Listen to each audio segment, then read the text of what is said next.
Hello, welcome to the land of Kakiak. My name is Laurel, and today I'm going to bring you along on a math lesson with my 5-year-old. He's in kindergarten.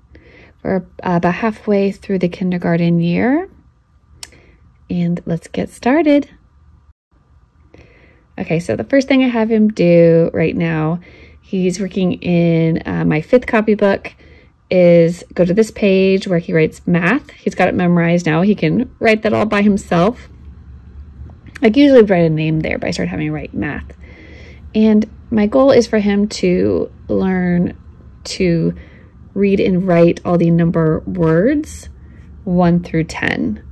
Sometimes we throw 0 in there, but I let him see what he has memorized on his own. And if he can't remember how to spell something, then I just dictate it to him. That's actually how we started out. We started out with me just saying, write the number 1, so he'd write it, and then I would dictate now O and E, right? And then I would also sometimes have him trace it. Sometimes I would just write it with a highlighter and have him trace the number word. So this is part of our warm-up, and he's getting pretty good at it. I was going to show you. This is how it turned out. 8 is a tricky one, but he did pretty well, right? For 5. And while he is taking a little brain break, I am setting up a game of memory. So these flashcards, they come with the 2nd copybook in this series, and I'll link the series in the description box for you. But I print them out on cardstock, and so you get a pile of equations, you get a pile of answers. So I have just going to go through and do 3 games with 3 questions and 3 equations and 3 answers to match up. And then we're going to play like best out of 3. So it always has to be an odd number, right? So you don't tie. I mean, you can tie if you want, but I'm trying to keep these little games short and sweet.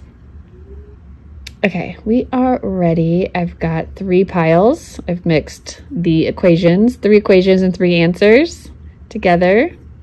And I'm just letting him put the array out. And he likes to lay these out. Sometimes he does different, like sometimes he puts them in a circle. Sometimes he just does them like a grid or whatever. Sometimes we make them into the shape of a smiley face. So you can, that's something else. It's just kind of fun. Let them have some creativity with how they lay out their cards.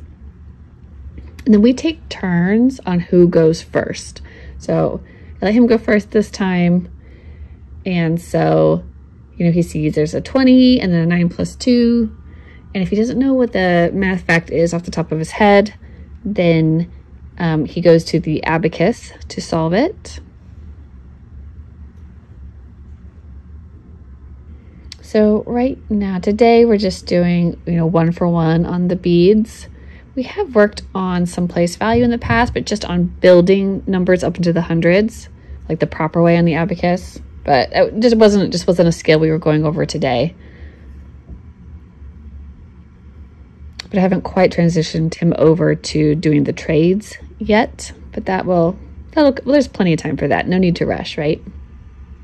Okay, it's my turn. So I got a match and I'll take it. And then we'll just go back and forth.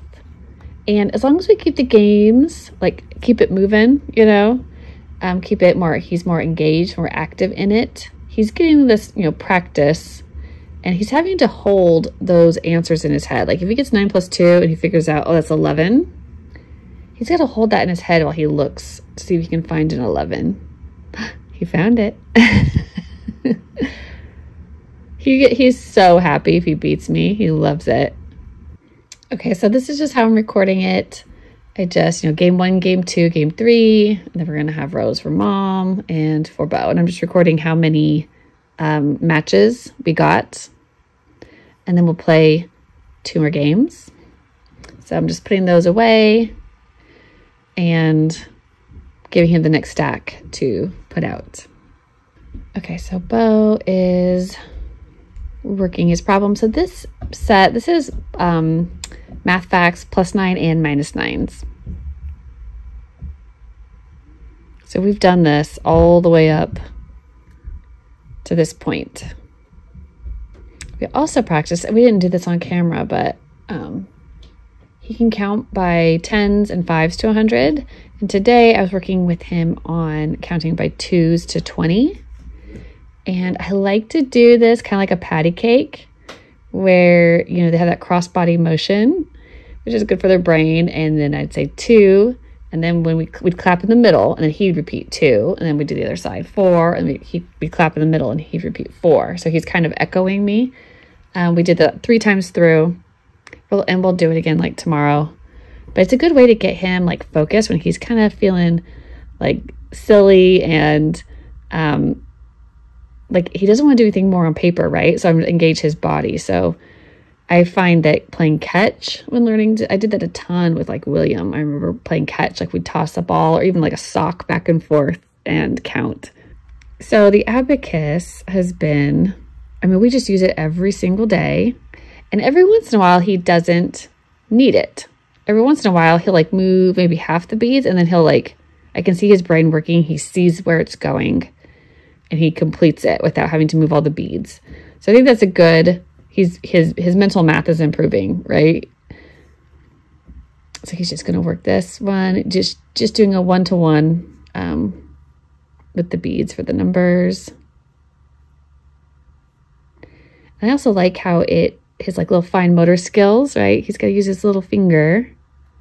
I have another abacus that has bigger beads that we started on because when he first started, his little fingers, he would like mess up the beads too much. He'd accidentally, with this little one, the smaller one right here I'm showing.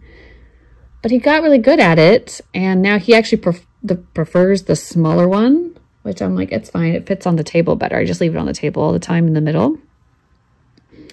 And so yeah, I can see that his hand-eye coordination is getting better with moving those little beads with his little finger. Sometimes he does it like with his pencil and stuff too.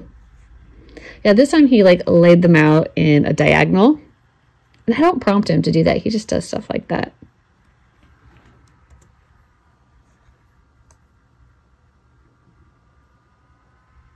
Okay, so we're going to have him, I just, you know, put little pluses in between. I'm just going to have him go ahead and total up our scores. I'm just teaching him to, well, he's added multiple numbers before, but it's always good to review. And so we're doing 2 plus 1 plus 2 is, right, that's mom's score.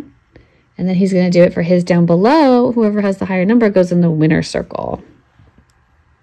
Okay, so I got lucky. I won this one. And of course, sportsmanship. He wants to give me a 5 instead. I was like, no, you got to shake my hand. It's a good game. Okay, so he's pretty well, his brain's pretty well warmed up, right? I'm going to let him have another little brain break moment while I, before I move on to doing the work out of our book. We are using Number Stories Book 2. We love this book. I don't do any prep for it really. I just open and I just see what we're working on today. I do have to do it with him. It's not independent because it's so much reading, and his reading isn't up to the level of the book. But I'm just using it as a guide for like what to teach him. So even simple things like numbering your paper, right? Sometimes number 1. And this one is a number story day. So I'm reading to him this number story. And then he's supposed to, you know, tell me the answer. And if he doesn't like intuitively know it, then I let him work it on the abacus. That's what he's used to doing. So you should just go straight to that. So if he has any sort of like, he's not sure how to approach a problem, I'll just show him, right? So I'm showing him that, so that sort of was, there was 7 guests for dinner. 6 of them had ice cream. 1 of them did not. How many, it's like how many more people did than didn't, or something like that. I can't remember how I was wording it, but so I'm just showing him how 7, you can break it out into, you know, maybe it was, there were 7 guests and 1 did not have ice cream. The rest did. How many did have ice cream? So if you separate off the 1, right, we're just breaking up that 7. And then I was just showing him how it also made an equation. and then I'll let him solve it. Okay, so he gets his answer. And then I'm just apparently still talking to him about it. Oh, I'm showing him another way to express what we're seeing is 1 plus 6 equals. It usually takes him, whenever we have like word problems like this, it takes him like 1 or 2 to get warmed up to it. And we haven't, it's been a while since we've done these. They come up cyclically, but he gets better at them the more he does them. And then I am just doing a math fact triangle here with them. We did this a lot, I think was it the last copybook or the copybook before? We did tons of these. So I like to throw them in kind of as a review. But just another way to look at the math fact family. Oops, he did 7 plus 1 equals 8. So I'm just reminding him how we read it. Like 1 plus what equals 7? So if there's 7, you break it into 1 and how many would equal 7? And he got it. Gets a high five. He also likes to do as hard of a high five as he possibly can.